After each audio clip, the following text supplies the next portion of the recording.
Bem-vinda. Este é seu, este também. Bom dia, pessoal. Quem aqui já pilotou um avião comercial? Ninguém? Pois eu digo para vocês que vocês pilotaram uma coisa muito mais difícil. Porque um avião comercial, você tem o copiloto ao seu lado, você tem a torre de controle, você tem os engenheiros, você tem um manual de instrução em caso de pane, e você tem a máscara de oxigênio para caso de emergência. Quando você pilota um negócio, você está sozinho. Você não tem copiloto, você não tem engenheiro de voo, e você, muitas vezes, não tem nem o ar, não tem lá a máscara de oxigênio para ser aquele refrigério que a gente precisa. E no comando de uma empresa, você muitas vezes toma decisões que impactam a vida de todo mundo que está a bordo, seja de colaboradores, seja de clientes. E hoje eu quero compartilhar com vocês como eu sobrevivi às turbulências de um negócio e consegui transformar a pressão de liderar em potência. Porque, na verdade, o que define um piloto não é a turbulência, é como ele enfrenta a turbulência. Então, por mais de 30 anos, gente, eu tive à frente de um negócio internacional de agronegócio. Eu produzia e exportava frutas. Um negócio muito desafiador, que implica em variações climáticas, logística, grandes desafios, e, basicamente, um setor muito masculino. Tanto aqui no Brasil como lá fora, é ainda um setor dominado pelo homem. Então, agora, para você pensar na constituição de um posicionamento num mercado como esse, você precisa estruturar uma mentalidade muito sólida. E eu consegui construir uma marca forte, me posicionando e fazendo as entregas necessárias. Agora, imagine os desafios nos anos 90. Aqui já foi por água abaixo o meu esforço em fazer uma maquiagem de manhã, porque já dá para fazer as contas da minha idade. Imagina o que era um negócio internacional nos anos 90. Gente, não tinha internet, não tinha Google, não tinha WhatsApp, não tinha LinkedIn. Sabe como a gente fazia para prospectar cliente? Pegava um avião, ia para um país do seu destino, que você queria prospectar um cliente, pegava uma coisa que se chama páginas amarelas. Talvez algumas pessoas aqui nunca tenham visto ou usado ou ouvido falar em páginas amarelas, e começava a procurar clientes, porque não existia como entender quais eram essas empresas daqui do Brasil. Uma Câmara do Comércio tinha uma limitação muito grande, porque a exportação também era muito incipiente.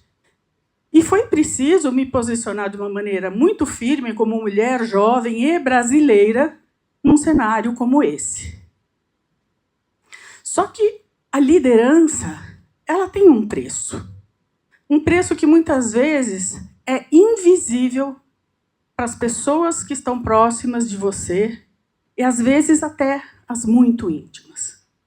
Para liderar, muitas vezes, a gente tem que suplantar as necessidades pessoais e colocar, quando um negócio está em desenvolvimento, colocar em primeiro lugar a necessidade do desenvolvimento do negócio em si.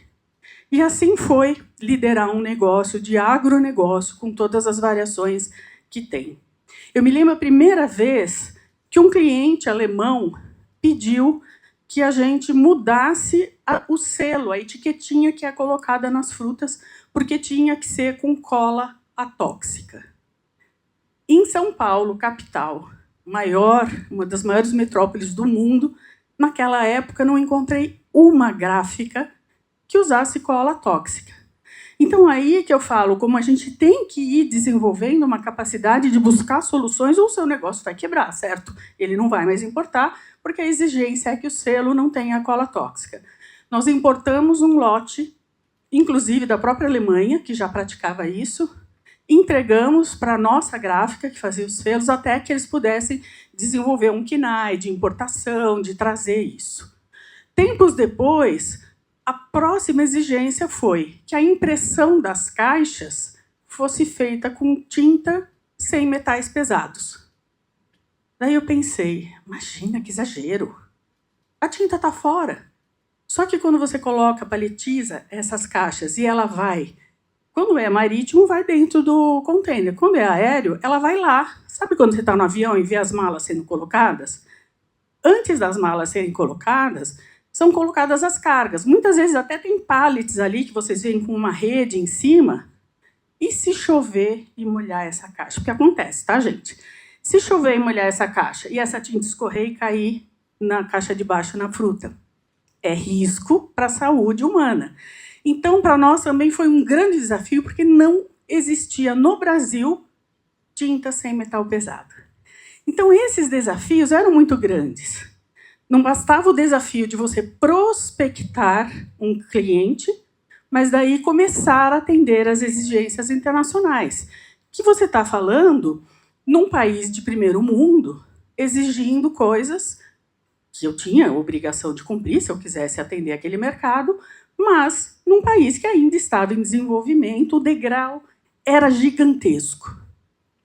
Contudo, se a gente tem desafios empreendendo, porque faz parte, né? Ninguém imagina que vai ter uma empresa e não vai ter desafios. Se os desafios profissionais existem, os desafios pessoais, muitas vezes, atravessam a empresa. E isso aconteceu comigo algumas vezes. Por uma jornada longa, assim, de 30 anos de negócio, dá tempo de acontecer muita coisa. E muitas vezes os desafios pessoais atravessam a empresa. Como quando meu marido foi assassinado. Ou como quando um irmão que se tornou sócio, quando meu marido foi assassinado, morreu subitamente. Ambos jovens, com menos de 50 anos. E aí você tem que lidar com a sua fragilidade, a fragilidade do time, só que você depende do negócio para viver e você tem que continuar atuando no negócio. Então, os desafios pessoais não é dizer que você mistura a vida pessoal com a empresa, mas é impossível dissociar em situações tão graves assim.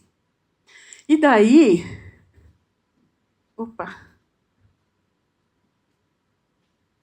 E daí, depois de muito tempo me dedicando à empresa, determinada, cumprindo uma jornada que seguia a jornada, o fuso internacional no começo do dia, mas no final do dia eu estava no fuso nacional.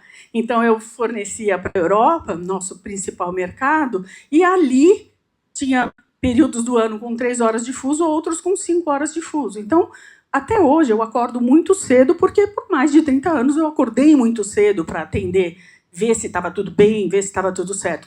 Que, como a Elsa falou, é a experiência do cliente. Se chegasse uma carga lá fora, faltando um documento, porque às vezes some, né? Você entrega ali para a companhia aérea e às vezes isso desaparece. Não importa que a companhia aérea começasse a trabalhar somente às 9 horas. Às 6, 5 da manhã, eu falava para o cliente, deixa comigo que eu cuido. Pronto, você tirou do colo dele o problema. Não está resolvido, mas você tirou do colo dele. Então, eu tinha uma jornada muito longa, que ia de atender o cliente, até acompanhar as colheitas diárias. Só que um dia, o corpo arrega, ele pede socorro. E há 9 anos atrás, eu tive um burnout muito grave. Eu fiquei incapacitada de trabalhar por um período. E aí, eu visitei um lugar que até então eu não tinha visitado, que é o fundo do poço.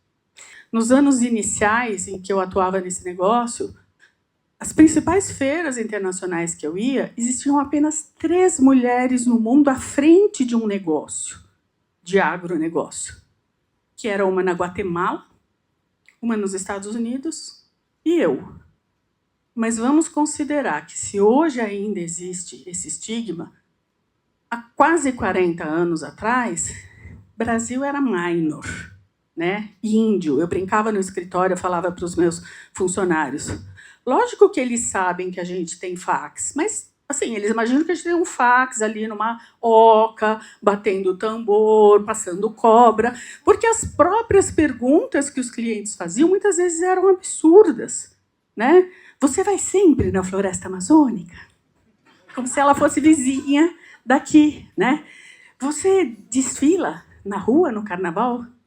Eu falava, meu marido, acho que eles estão me imaginando com aquelas roupas cheias de lantejoula, pendurucalhos, rebolando. Não é nem pergunta que se faça, né? Vocês se sentem oprimidos pelas classes sociais? Sabe, então era uma percepção tão distorcida que quando eles vinham ao Brasil, eu saía para jantar com meu marido, eles, e eu fazia questão de passar na Avenida Paulista. Eles ficavam, nossa, tem isso aqui, né? Então você percebe, você traduz qual é a mentalidade que eles têm em relação ao Brasil. Então, ali no fundo do poço, eu comecei a perceber, a refletir. Isso não é do dia para a noite, sabe, gente?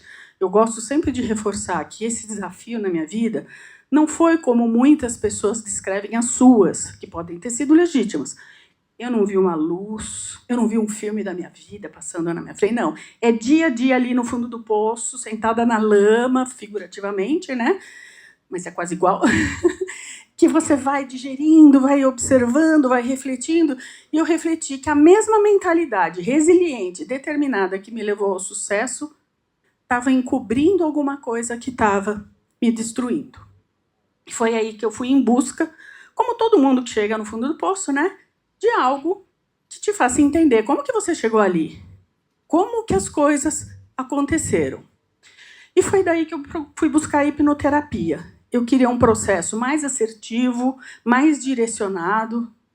E através do processo da hipnoterapia, eu consegui mergulhar profundo, porque o mergulho é profundo, e a gente precisa ter uma coragem de olhar para aquilo que não é bom na gente, porque é só dali que você se transforma. E nesse mergulho profundo, eu consegui entender os meus padrões comportamentais, aqueles que eu conhecia e aqueles que eu nem fazia ideia que eram meus padrões comportamentais. Porque eu achava que tudo ficava na conta de essa é a minha personalidade, esse é o meu jeito de ser, esse é o meu temperamento, uma pessoa faca na caveira, que vai, que faz. Mas foi só ali, nesse processo, que eu entendi que uma criança que vive num ambiente de violência doméstica. Meu pai era muito violento, com mãe, com filhos. Então, o pai que devia proteger, não protege. E a mãe que devia proteger, apanha junto e não protege. O que essa criança entendeu? Modo sobrevivência. Liga o modo sobrevivência e vai, faca na caveira. Sou eu por mim mesma. A vida é sobreviver e não viver. E aí, esse processo de hipnoterapia te permite reprogramar a sua mente, entender o que aconteceu, diminuir o aporte emocional, mas, principalmente, o hipnoterapeuta ele não entra na sua cabeça, ele não muda a sua personalidade. Hoje, eu, como hipnoterapeuta, explico isso. Eu não entro na cabeça de ninguém. É o paciente que acessa as questões dele. Mas eu ajudo ele a tirar o aporte emocional daquelas vivências. E, em seguida, a construir aquilo que a gente chama de neuroplasticidade. Toda vez que a gente vai aprender a andar de skate, surfar, fazer inglês. No inglês a gente começa lá no The Books on the Table, né? O famoso The Books on the Table. Mas aí você vai estudando, o que vai acontecendo? Aquilo é uma informação nova. Vão criando canais neuronais para aquele aprendizado. E à medida que você vai estudando mais e praticando mais, esses canais vão se fortalecendo. Os mesmos canais neuronais que fizeram aquela menina entender que a vida é sobrevivência, que foram se fortalecendo ao longo da vida, porque a gente vai ficando muito bom no que a gente é bom, de tanto repetir. E a gente vai ficando muito bom naquilo que a gente não é bom, de tanto repetir. Então, esses mesmos canais neuronais que foram formados vão sendo substituídos pelos novos canais neuronais de quem se liberta daquelas percepções. E aí as mudanças começam a acontecer. Quando meu marido faleceu, ele foi assassinado numa tentativa de assalto, violência urbana. Isso aconteceu numa sexta-feira à noite. E quando é um assassinato, demora muito a liberação do corpo. Então, nós só conseguimos enterrá-lo no domingo. Na segunda-feira, eu aproveitei que meus filhos precisaram ser medicados para dormir. Eles já eram adolescentes. E eu fui trabalhar. Porque na minha cabeça não existia outra coisa para fazer. Eu tinha obrigações para cumprir. Olha a faca na caveira. No momento mais dramático da minha vida, eu achei que eu tinha que trabalhar. Naquele momento, não passou na minha cabeça que tudo podia esperar. Era cumprir a obrigação, era faca na caveira, modo sobrevivência. Vamos combinar que não é nada funcional você achar que você tem que estar no escritório. Naquela época existia cheque, tá, gente, para pagar conta. Chama o pessoal e manda trazer os cheques para você assinar, né? Então, essa reprogramação me mostrou como essa mentalidade, que parecia ser só uma mentalidade de sucesso, também era uma armadilha para mim. E modificar isso começou a construir na minha cabeça como se eu estivesse fora do processo terapêutico, montando, olhando para tudo que estava acontecendo e montando um Lego imaginário. Eu comecei a pensar, se eu juntar toda a minha experiência, com todos os enormes desafios, erros, aprendizados sobre os acertos, aprendizados sobre os erros, muito mais sobre os erros do que sobre os acertos, com essa ferramenta incrível, que é a hipnose de treinamento mental, eu vou poder replicar essa transformação que a minha vida está passando para a vida de outros líderes que vivenciam as mesmas dores. Porque eu não estou aqui querendo contar que o que eu vivo é diferente do que eu vivi, é diferente do que vocês viveram. É pilotar um avião sem piloto, sem manual, sem torre de controle. É para todo mundo. Então eu pensei, se eu juntar tudo isso, eu vou conseguir praticar e ajudar líderes da forma como eu estou sendo ajudada. E aí eu fui mergulhar na neurociência, pós-graduação em neurociência, formação em hipnose avançada, hipnose clínica, hipnose médica. E aí nasceu o que eu chamo hoje de Mind Equity. Não é coaching, não é mentoria, não é treinamento, é um programa que permite que líderes consigam gerenciar seus desafios, seus bloqueios, suas dificuldades. É um programa totalmente revolucionário, disruptivo e estratégico. De treinamento, não é um treinamento mental, mas a mente vai sendo treinada em processo de hipnose a conseguir converter essa pressão em decisões mais claras, porque é muito difícil tomar decisões que, na maior parte das vezes, não são compreendidas pelo time, muitas vezes são polêmicas, muitas vezes não são vistas, porque o time ele não tem a obrigação de ter a maturidade que você tem na liderança. Então, você toma uma decisão que eles acham que não é boa, e às vezes é justamente para preservar o emprego deles que você tomou aquela decisão. Eu me lembro que a gente viveu no meu processo de exportação, de empresa de exportação, oscilações muito grandes que faziam a gente, como a Elsa bem disse, faziam a gente ter que engolir o ego e tomar decisões que não se preocupassem com o que os outros iam achar. Imagina o grau de adaptabilidade que você tem que ter trabalhando com uma moeda internacional que muitas vezes o dólar foi R$6 e algumas vezes foi 80 centavos. É um enorme grau de adaptabilidade. É logo que isso não vem do dia para a noite, mas algumas coisas acontecem do dia para a noite. Uma vez um vulcão erupcionou na Islândia e nós ficamos 15 dias sem poder embarcar porque a gente fazia aéreo só. E não tinha como atravessar o espaço aéreo da Europa por causa da fumaça que se fixou ali. Era época de inverno, então ela ficou parada ali em cima. São coisas sobre as quais você não tem controle. E aí, esses desafios que um líder tem que conviver, que ele leva para o travesseiro. Quem aqui não vai para casa depois de um dia de decisões difíceis ou de encruzilhadas e está lá no travesseiro ruminando ou a situação, ou a crise, ou a decisão que você tomou? Nos dias seguintes à morte do meu marido, numa condição emocional absolutamente devastada, eu tive que tomar decisões muito difíceis, porque a gente já vinha com uma queda do dólar muito forte. Isso foi em 2005.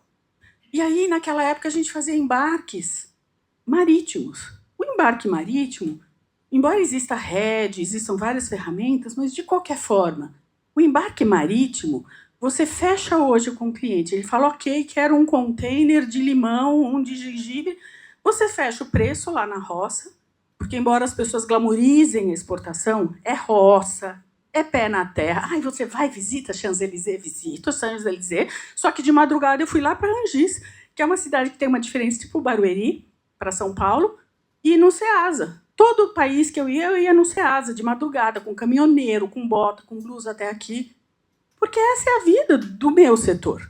Depois, ok, eu vou jantar lá na Champs-Élysées, mas isso não é a vida. E o nosso glamour é estar lá com o pé na terra. Então, você fecha o preço na roça, até embarcar, até o cliente vender e ele te pagar, às vezes dá 60 dias. Em 60 dias, com dólar em queda, a gente estava tendo prejuízo cambial. E naquele momento super frágil, não só para mim, mas para o time também. O time estava devastado também. Eu tive que fazer uma demissão de 30% dos funcionários. Não eram muitos, eram 10 funcionários, mas eu tive que demitir 3, é 30% de qualquer forma. E aí, qual foi a minha decisão? Sair da minha sala e sentar na ilha com os funcionários. Porque a gente vivia um momento emocional difícil, eu chorava às vezes durante o dia, cada vez que pedia um documento, eu tinha que pegar o BO, tinha que pegar o laudo, certidão de óbito, eu me emocionava, mas eu estava ali com eles, num momento de demissão, num momento de medo, e a clareza de falar, era isso que a gente precisava. E parei, os clientes não aceitaram, mas eu parei com os embarques marítimos. Porque essa coisa do cliente não aceitar, eu sempre tive muito claro na minha cabeça. Senta aqui, assina os cheques, paga as contas, daí você decide o que você faz na minha empresa. Você tem que decidir. Duro ou não, fácil ou não, é você que tem que tomar essa decisão. E essa é a dor do líder, de decisões difíceis. Então, o Mind Equity ele vem como uma ferramenta que consegue trazer mais para o centro como sustentar os resultados sem se destruir por dentro. E eu quero trazer para vocês aqui, são muitos, mas 3 desafios que muitas vezes são invisíveis para os líderes. A solidão da decisão, que é o que eu já falei extensamente aqui. Aquilo que você leva para o travesseiro, aquilo que ninguém sabe o peso que aquela decisão está tendo sobre você, a dúvida que muitas vezes você tem em tomar aquela decisão, mas precisa tomar. Não é tomar de qualquer jeito a decisão, vamos ver no que dá, mas você tem que tomar algumas decisões. O ego, reduzir uma empresa em momentos que você tem que segurar, tem que ser vagaroso para crescer e rápido para reduzir, para não quebrar. A Elsa também falou aqui sobre fluxo de caixa. Então, o Mind Equity, ele ajuda a trabalhar essas questões do peso da decisão para o líder, o ruído mental, aquela mente sempre trabalhando, sempre pensando no negócio, com dificuldade de se desconectar com os temas relacionados do negócio. Você está lá num jantar gostoso, com a sua namorada, marido, esposa, mas vem uma coisa e fala, nossa, isso aqui é legal, hein? Experiência do cliente. Você está sempre conectado. Esse ruído mental, ele é exaustivo. E ele te impede de focar no que é prioridade. Daí você vira aquela pessoa que, quando você vê, você está pensando em tudo, você está falando em tudo, porque numa empresa pequena, você não tem um time gigante abaixo de você para você delegar. E o terceiro desafio, o burnout disfarçado de produtividade. Não, o nosso negócio é assim. E eu falei isso para mim a vida inteira. Não, o negócio é assim mesmo, eu tenho que atender o cliente lá fora, mas de noite está embalando a fruta, eu tenho que estar aqui atendendo. É a justificativa, sabe aquele desenho do Pluto? Que tem o Pluto diabinho, o Pluto anjinho, e o diabinho fica falando, vai lá, pega o osso do bulldog que está dormindo. E o bonzinho fala, não, caramba, é um bulldog. E o diabinho fala, vai, vai. A gente tem essas vozinhas, né? Então, o burnout disfarçado de produtividade é o nosso ímpeto em trabalhar e entregar demais e não escutar os sinais do seu corpo. Porque o burnout é isso. É você ir faca na caveira, sem parar, desconsiderando as suas necessidades de descanso, de desconexão, quer que sejam elas. Nós não estamos falando aqui em uma coisa que eu chamo de o equilíbrio é uma utopia. É quase imitando o Flávio Augusto, embora eu falei isso primeiro e ele falou depois. Acho que o Flávio Augusto deve estar me imitando. Dias viajando no mar, mais uns 6 que ele fica parado no porto porque você tem que entregar a carga com antecedência. E mais uns 5 até ele chegar e o cliente abrir e vender. Vamos considerar que isso é um risco, né? Tem toda uma técnica, mas é um risco. Mas a fruta está mais verde, menos madura quando ela é colocada lá dentro. O embarque aéreo já é a fruta que o termo lá fora é ready to eat. Ela é pronta para comer. Então, o risco é gigante. Primeiro, porque nós não temos uma estrutura aeroportuária com nenhum ambiente climatizado. Você tira do caminhão refrigerado e bota num lugar quente, às 7 horas da manhã, que só vai ser colocado dentro do avião lá pelas 5 da tarde. Então, é um tremendo de um risco, uma fruta madura, tudo. E a gente já tinha uma boa especialidade, fazia uma pequena parte em aéreo, mas olha só, eu uso muito uma frase de que, tanto na vida, mas principalmente nos negócios, a gente atira no que vê e acerta no que não vê. E aí nós nos tornamos os maiores especialistas em fruta aérea. Uma fruta que é vendida mais cara, porque ela está prontíssima para comer, que tem maior risco, mas a gente conseguiu se especializar. E quando eu falo especializar, não estamos falando de grande tecnologia, tá, gente? É pôr garrafinha de água no freezer e pôr no meio das caixas para elas se manterem refrigeradas. É o jeito brasileiro positivo que estrangeiro nenhum saberia fazer.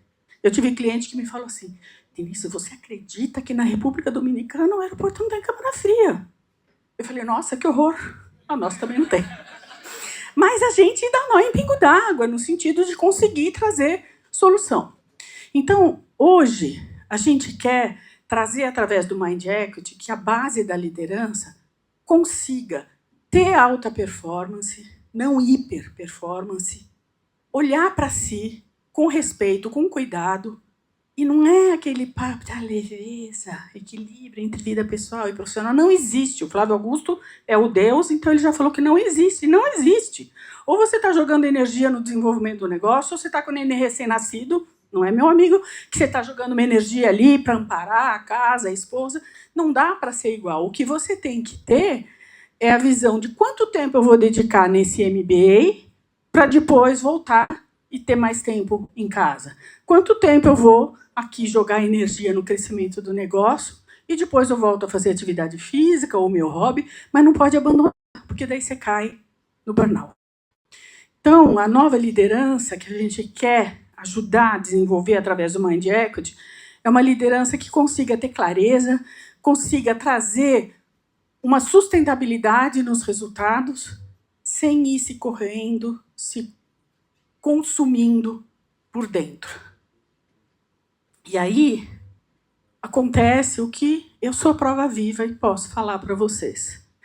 É a gente voltar desse fundo do poço, que eu costumo dizer que o fundo do poço pode ser um bom lugar para a gente visitar, porque é de lá que você não tem mais para onde descer, que você é forçado a olhar naquele espelho do banheiro que eu olhava todo dia e falava, eu não sou a sombra de quem eu fui um dia. E é muito duro. Eu diria que de todas as questões físicas, mentais, emocionais, o mais devastador para mim era não enxergar aquela Denise faca na caveira, que para mim era um valor. E hoje eu posso dizer que eu sou uma faca na caveira funcional. Eu trabalho bastante, eu entrego bastante, mas é incrível como hoje eu percebo o meu limite. Falo, opa, essa semana foi muito puxada, amanhã, semana que vem, vamos limitar o horário, porque se deixar, né, os meus processos duram de 2 a 3 horas, se você começa a atender às 7, você está saindo às 9, você consegue atender às 8, sai 10h30, né, do consultório. Então, a questão não é ver valor em não cair, é como você se levanta e emerge mais forte e mais resiliente. Então, aqui meus contatos nas mídias sociais. Quem quiser entender um pouco mais sobre o Mind Equity, como funciona, porque é uma coisa assim que que às vezes fica difícil de entender como que você muda a mentalidade. Vai ser um prazer atendê-los. Salva de palmas, senhoras e senhores! Denise Braga, espetacular como sempre. A Denise muito nos honra com a presença dela. É uma mulher que vocês viram, não é alguém comum de se encontrar em qualquer lugar, né? Comum de se encontrar em qualquer lugar foi uma coisa estranha, né? Mas é alguém que não se encontra em qualquer lugar pela capacidade intelectual que ela tem, por tudo que ela já viveu, pela experiência que ela possui. Então, aproveitem para trocarem cartões, para baterem um papo que vale muito a pena. Obrigado, Denise. Salva de palmas!